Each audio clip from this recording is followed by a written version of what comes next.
Em 2023, a Justiça Federal no Acre acatou uma ação movida pelo Ministério Público Federal em conjunto com organizações sociais. O objetivo era suspender o projeto da estrada que pretende ligar Cruzeiro do Sul, no Acre, a Pucallpa, no Peru. O traçado previsto cortaria o Parque Nacional da Serra do Divisor e diversas terras indígenas, atingindo também comunidades extrativistas e povos em isolamento voluntário.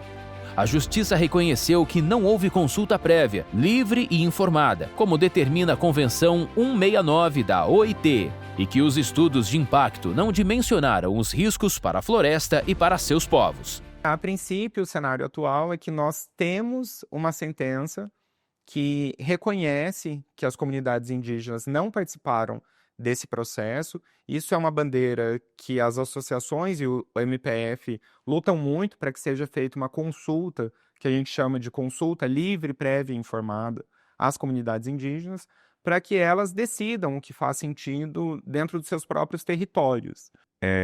Meu nome é Lucas Dias, eu sou procurador da República no Acre e atualmente eu ocupo o cargo de Procurador Regional dos Direitos do Cidadão, e esse é um cargo dentro do Ministério Público Federal que é responsável pela proteção de direitos humanos no Estado.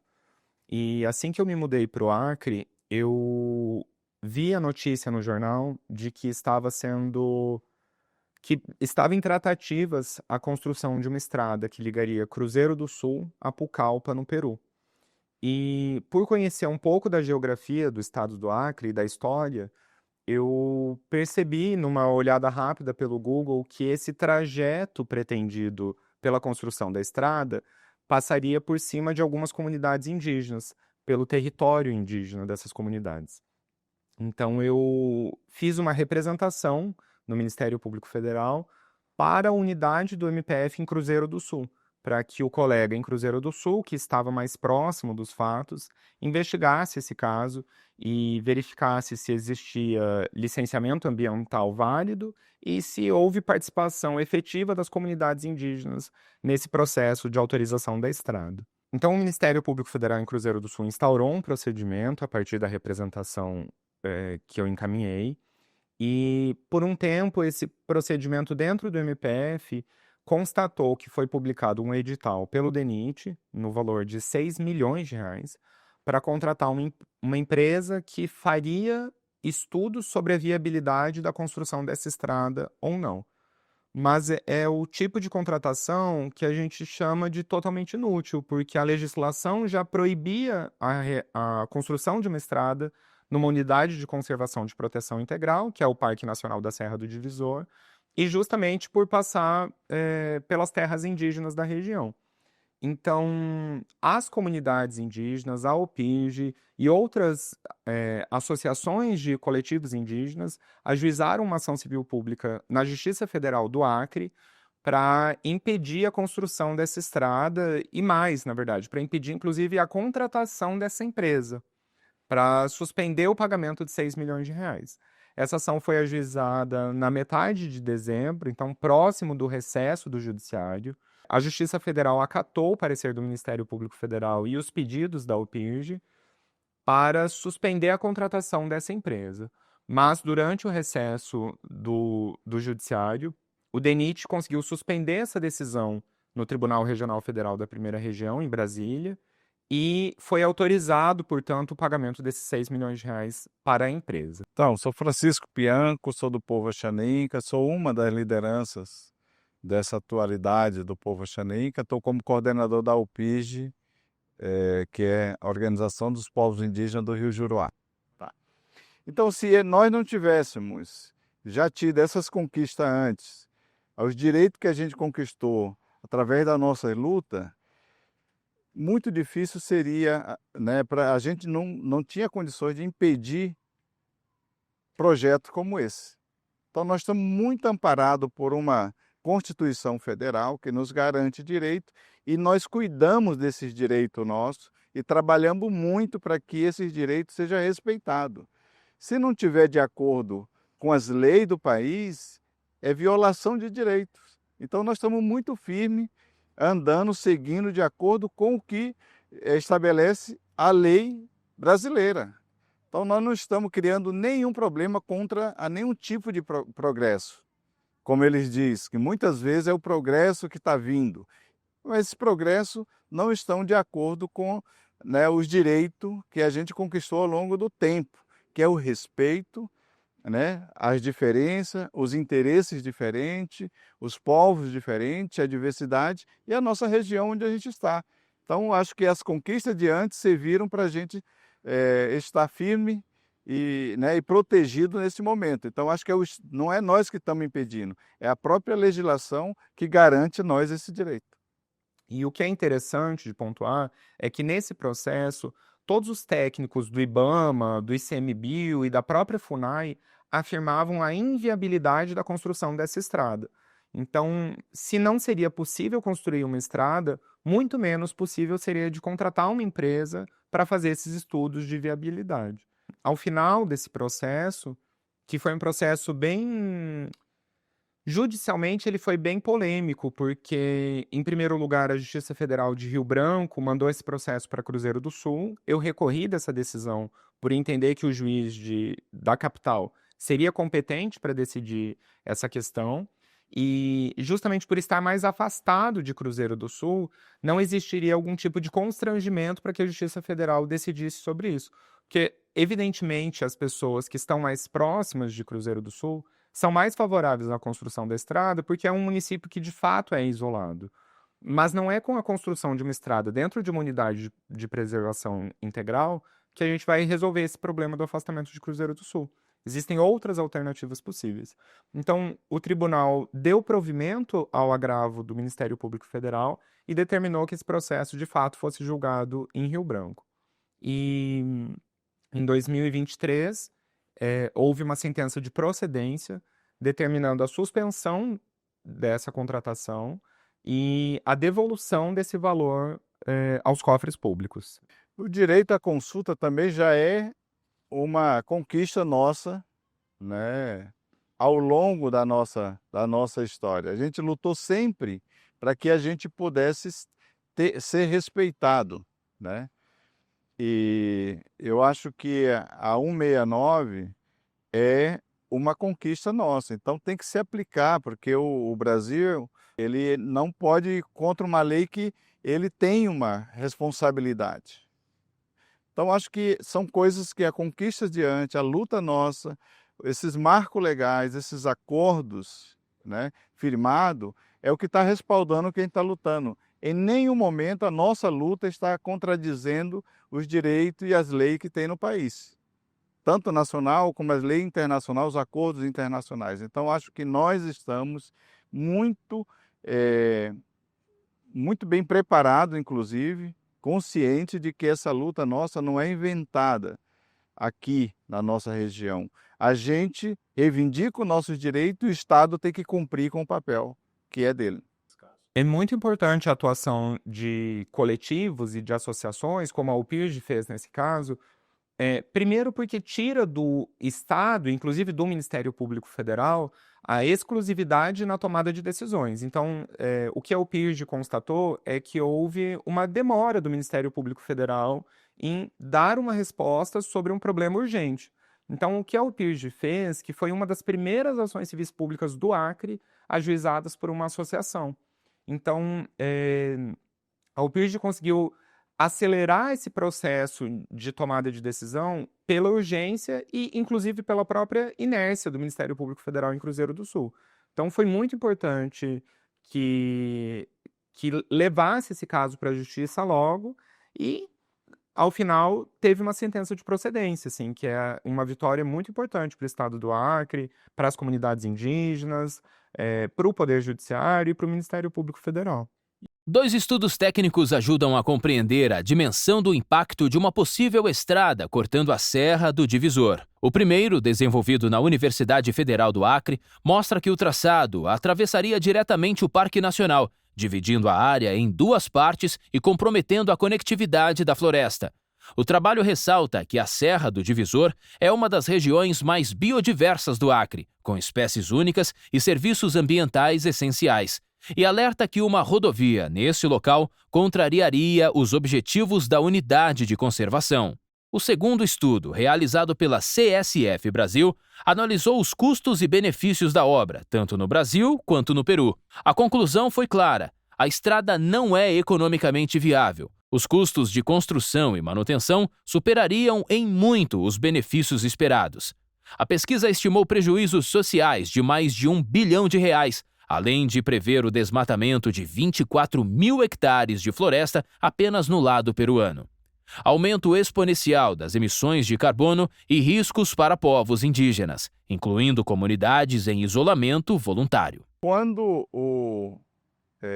você tem uma comunidade consultada, compreendida, né, e ela pode também dizer como que tem, a partir de que princípios está se abrindo uma estrada naquela região, de que base. A primeira coisa que a gente pergunta, qual é o estudo que tem? Ela tem viabilidade econômica, social, ambiental, essas coisas regras, são protocolos que têm que ser cumpridos. Você não pode chegar numa região e dizer assim, quem está a favor ou contra, porque nós estamos falando de impacto que isso pode trazer para a região. Então as famílias, elas podem ser impactadas e concordar com uma estrada como essa, tanto indígena como não indígena, simplesmente porque alguém está dizendo que vai ser muito melhor a vida de todo mundo ali. Mas cadê a responsabilidade? Cadê os protocolos adotados? Né? Cadê o trabalho que tem que ser feito antes de tomar uma decisão? Ninguém está preocupado em levar a informação, discutir com a comunidade. É muito fácil quando a comunidade decide abrir um caminho para facilitar, melhorar o seu acesso para determinado lugar que ela quer, por uma necessidade daquela comunidade. É fácil você levar isso como uma necessidade do território. Agora, quando vem de cima, você não sabe o que é que vem por trás disso aí. Então, o impacto é muito grande. E a gente sente, porque as comunidades não estão preparadas para lidar com qualquer alteração, qualquer processo de mudança numa região como essa. Elas vão viver como qualquer outro lugar que a gente já viu, já presenciou, de que abre a estrada, fica simplesmente um corredor passando um monte de coisa e as pessoas empobrecidas na beira das estradas. É isso que acontece. Se você for olhar todas as fronteiras do Brasil, o desenvolvimento não está nessa fronteira. O desenvolvimento está muito concentrado em algumas estratégias maiores, dos grandes negócios, e a pobreza continua do mesmo jeito. Eu tenho experiência com comunidade do lado do Peru e do lado do Brasil, aqui nessa região de fronteira. A primeira coisa, a primeira promessa que vem com o empreendimento desse chegando é a geração de emprego. Então agora todo mundo vai ter muito dinheiro. Então as diárias, os serviços vão lá para cima, a mão de obra fica muito grande. Mas isso acontece só enquanto estão abrindo essas estradas, só quando estão tirando as riquezas que estão ali. Depois que isso desaparece, depois que acaba essa atividade, as pessoas elas ficam empobrecidas, elas ficam vulneráveis e não conseguem mais se ajustar na vida para viver em sociedade como era antes. Eu já vi comunidades que perderam, que ganharam milhões, gastaram milhões de dólares, vendendo as suas madeiras, negociando abertura de estrada nos seus territórios e depois ficaram sem sal para temperar uma comida, sem um facão para fazer o seu roçado, as suas coisas. E a juventude é quem mais é impactada, porque elas são levadas pela força que ela tem no momento, pela mão de obra que ela tem, e um esvaziamento total desses territórios, o empobrecimento muito grave isso. Na fronteira entre o Acre e o Peru, a estrada UC-105 se tornou símbolo de um modelo de ocupação que ameaça a floresta e seus povos. Ela já mostra os efeitos do desmatamento, da exploração ilegal de madeira e do avanço do narcotráfico. Esse empreendimento é um exemplo do impacto que pode ocorrer em outras regiões da fronteira. invasão de territórios indígenas, degradação ambiental e violência sobre as comunidades. Os riscos não são apenas futuros, eles já são visíveis hoje ao longo do traçado da rodovia, em áreas críticas do Ucayali, no Peru, e nas proximidades do Alto Juruá. Primero, una carretera en sí misma no debería ser una amenaza si hubiera un proceso de planificación previo del espacio y una preparación de la población para poder aprovechar la oportunidad de una nueva vía de comunicación y de que se ordene el territorio para que no hayan impactos con actividades ilegales, como tráfico de tierras, deforestación, narcotráfico, tráfico de especies, etc. Los proyectos de carretera, ¿ya?, que se están dando, y particularmente el que estamos hablando, el de la UC 105, la carretera que va desde la cuenca del Ucayali, en la región Ucayali del Perú, y que se mueve hacia el oriente, se mueve hacia el este, directamente hacia el Hito 40, entre Perú y Brasil, en la comunidad nativa de Sahuavo. Es un proyecto que es particularmente peligroso. Lo que hemos detectado nosotros desde el año 2019 es que a lo largo del trazo de la ruta ya se encontraban pistas de aterrizaje clandestinas, pistas de pozo, ¿no?, dedicadas al transporte de drogas, de cocaína, desde las zonas peruanas hacia Bolivia inicialmente. Luego la ruta, con el apoyo de madereros irresponsables, se ha vuelto la ruta preferida para que mochileros, para que gente que carga, que transporta drogas en mochilas, crucen hacia la frontera, ¿no?, y utilicen el trazo de esta carretera como una vía de acceso hacia Brasil, particularmente hacia Taumaturgo, ¿no?, hasta Foz de Breu, Vila Taumaturgo y hasta Jordao. Sabemos de las rutas, conocemos las rutas por donde se están moviendo el narcotráfico y el afán, las ganas de parte de traficantes de tierras de ocupar los espacios que le corresponden a las comunidades nativas, en especial a la comunidad nativa Sahuavo, Shawaya y otras comunidades que están en la zona. El hecho de que la carretera, en vez de ir directamente hacia Puerto Breu, la capital del distrito, se desvíe para llegar al Hito 40, justo en el límite del territorio ayánica del río Amonia, en Brasil, es una muestra de la intención que se tiene de llevar una vía, sin importar qué, llevar una estrada, una carretera, hacia territorio indígena brasileño, ¿no? Entonces, no solamente se están vulnerando los derechos de los pueblos indígenas de la comunidad nativa Sahuavo Hito 40, también se pone en riesgo a la tierra indígena yánica del río Amonia y a su vez todo el ecosistema.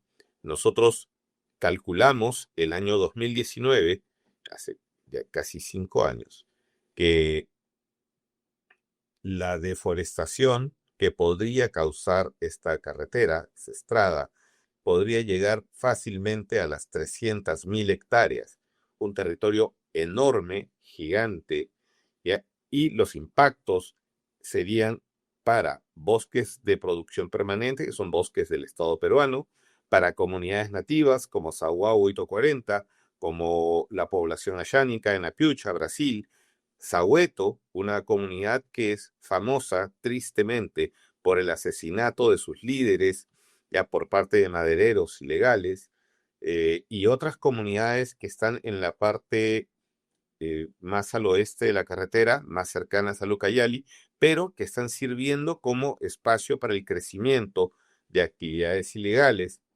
extracción forestal ilegal, acercándose cada vez más hacia la reserva indígena Murunagua, una reserva que ha sido creada para proteger a los indígenas aislados ¿no?, que se ubican en la zona, los famosos povos isolados. A gente tem alguns estudos que já demonstraram e reconhecido de que as terras indígenas, hoje na floresta, aqui, é o lugar onde tem as florestas mais bem protegidas, o meio ambiente mais bem cuidado. Então isso já é uma diferença muito grande. É o lugar que tem sustentabilidade.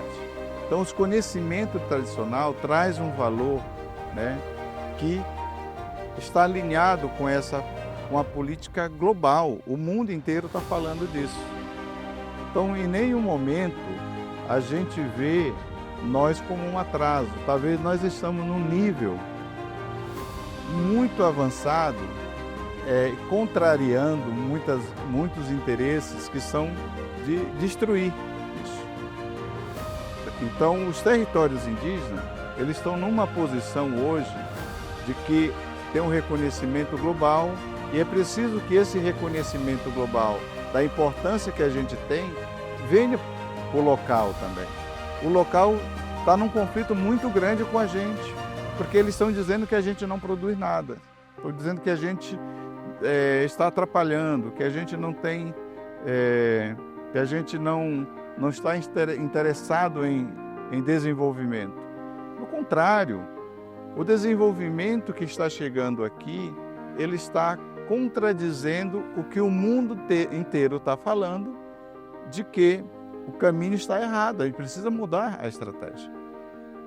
Então, se isso vir para o plano local, essa discussão, os indígenas vão estar numa posição de poder ajudar muito mais ainda a sociedade a entender e ter, né, aqui uma região mais protegida, mais segura. Tem um tempo que eu era muito jovem, criança, que eu saía para acompanhar o meu pai, que ele estava nessa linha de ajudar a criar a nossa terra, a Xaninca do Rio Amônia. Então esse era um momento que eu seguia, acompanhava, a gente conquistou a terra, então a gente não precisava mais de mais nada. O nosso entendimento é de que agora a gente não ia ter que fugir de um canto para o outro. Então é muito forte isso. E a gente acreditava muito de que os direitos conquistados ia garantir isso para a gente também. Então nós estávamos muito satisfeitos com isso, né? O tempo vai passando e vai fazendo a gente ver outros momentos. Eu só saio do território a Xaninca para cá, para essa luta, para esse movimento, porque é necessário. Eu não tenho vontade nenhuma de sair do meu território para vir fazer o que estou fazendo hoje aqui fora. Eu não tenho vontade nenhuma. Então eu me vejo assim como se eu fosse uma pessoa que eu tenho que fazer esse papel para deixar os outros viverem. Então eu procuro carregar essa responsabilidade, deixar os outros viverem uma vida que eu gostaria de ter.